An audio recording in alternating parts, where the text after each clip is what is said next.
Bismillahirrahmanirrahim. Qala rabbi shrah li sadri wa yassir li amri wahlul 'uqdatam min lisani yafqahu qawli. Okay, saya bakal sipu Safidah insya-Allah.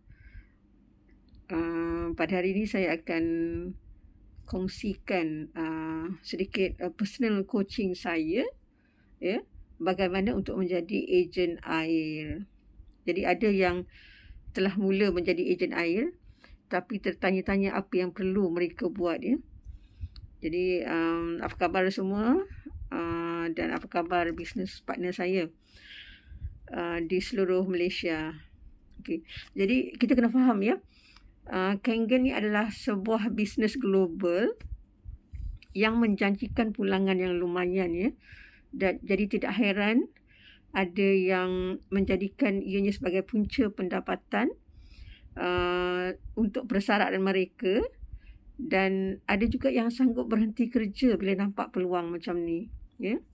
Jadi kita kena faham bahawa bila kita buat satu-satu bisnes, ya, apa-apa bisnes sekalipun, bisnes ni adalah bisnes kita sendiri. Daripada segi aspek yang saya akan cuba terangkan ni. Jadi bila bisnes kita sendiri, kita perlu usaha untuk bisnes kita berkembang. Okey. Bukan suami kita contohnya, ya, bukan anak kita dan bukan orang lain. Jadi tapi kita yang perlu usahakan, ya. Jadi contohnya, kalau kita kadang-kadang kita gunakan media sosial, contoh kita gunakan IG, ya, kita ada IG, kita buat IG dan kita gunakan IG. Tapi kita tak war-warkan pada orang bahawa kita ada IG, jadi konten atau mesej yang ada dalam IG kita tak akan sampai pada orang sebab kita tidak usahakan, ya, ataupun let people know macam mana cara nak sampai kepada konten kita tu. Jadi kita kena usahakan sebab itu adalah bisnes kita. Alright. Okay. Untuk orang-orang baru contohnya, ejen air ni bermaksud kita sudah kita ada lebih daripada keperluan air Kangen untuk diri kita sendiri. Alright. Jadi apa yang kita perlu buat adalah setiap hari kita perlu cari orang baru ataupun listkan orang-orang baru yang kita akan kongsikan air. Walaupun kita belum sempat nak call mereka, tapi mungkin kita jumpa sama dia waktu kita pergi kedai dan sebagainya, kita boleh tak share contact number, nanti mungkin kita bual-bual tentang kesihatan dan sebagainya. Jadi kita ambil contact number, senaraikan, buat long list untuk diri kita, dan setiap hari kita kongsikan dengan sekurangnya seorang tentang air kita. Kongsikan sama ada cerita ataupun lebih baik kita kongsikan the real sample water lah, ya, air Kangen itu sendiri. Okey, yang kedua adalah untuk hadiri kelas-kelas atau kursus, ya. Introducer kita, orang yang memperkenalkan kita kepada Kangen, biasanya akan anjurkan kita untuk pergi ke mana-mana Kangen Center. Jadi kita ikut apa yang dia bagi tahu kita, ya. Sebab di Kangen Center, kalau ada lokasi berdekatan, contohnya ada di Shah Alam, ataupun ada di Klang Valley contohnya, dan kita berada di kawasan sekitar tu, di sana ada macam-macam aktiviti di mana membolehkan kita untuk belajar tentang bagaimana cara nak buat demo, bagaimana cara komunikasi, dan kalau kita berada jauh daripada lokasi itu, kita boleh ikuti dengan cara Zoom, kan. Sekarang ada macam-macam cara, kan.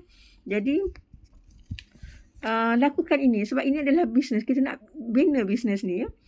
Okey, seterusnya yang ketiga, kita buat apa yang introducer kita okey, atau kawan-kawan kita yang perkenalkan bisnes kepada kita, untuk suruh, kalau contohnya dia ada sebut spend 3 hingga 4 jam satu hari. Kalau kita tak pasti, check dengan dia, ya. Kita boleh buat prospecting, nak tahu siapa orang yang kita boleh ceritakan tentang bisnes ni atau tentang produk kita, belajar tentang demo dan macam-macam lagi, ya. Jadi bila kita nak bina satu-satu bisnes pada permulaan, tentulah dia akan ambil sedikit masa, kan. Jadi kita cadangkan untuk, walaupun sebagai part-timer, kita spend 3 hingga 4 jam satu hari. Okey.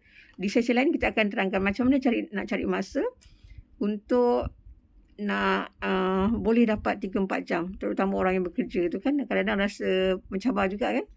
Okey. Dan seterusnya kita kena faham bahawa sebagai ejen air kita sebenarnya berada di tahap just before memiliki mesin tu mungkin. Kita mungkin belum ada mesin. Anytime kita nak ada mesin, kita tengah plan nak beli dan sebagainya. Jadi, kita perlu ada banyak exposure, pengetahuan, belajar benda-benda baru. Dan jangan rasa rugi nak belanjakan. Sebab kalau kita tak keluarkan sedikit, so tak mungkin akan ada yang masuk ataupun sikit kita tak keluar, yang banyak pun tak akan masuk. Jadi kita kena faham nature of business ya. Jadi selamat berjaya untuk anda business partner di luar sana.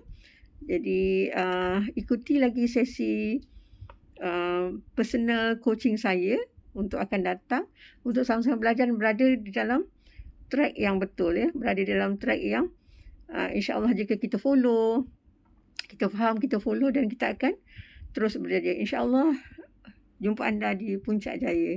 Assalamualaikum warahmatullahi taala wabarakatuh.